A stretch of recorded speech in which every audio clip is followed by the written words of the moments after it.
sa akin, nasa magulang na yon na sila bilinin na sana yung pag-iisip nila sa pag-focus sa pag-aaral, and then ngalawa sa school na sana may isang subject na para doon sa kanilang kapakanan na rin yun para makapagtapos sila ng pag-aaral.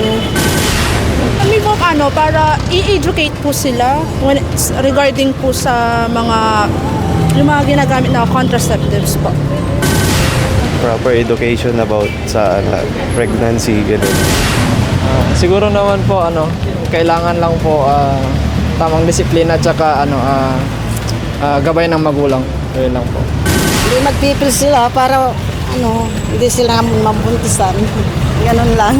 Hindi sila hindi sila lalabas. Ganun. Tapos hindi sila magbabarkada. Wala po. Kasi matindi ang ulo ng mga tao eh. Kaya kahit anong gusto nila, kung ginagawa nila. Kaya kahit sabihin ni nanay, walang magagawa yun. Basta ginagawa na lang ginagawa. Ano pong may papayo niyo sa mga kabataan ngayon ba? Wala talaga. Wala kayong papayo kasi lahat naman sila matindi ka sa ulo eh. Wala kang magagawa. Kahit anong klase mo ba yung mabait yung nanay mo, mabait yung tatay mo, yung mga anak nila, ganun. Okay.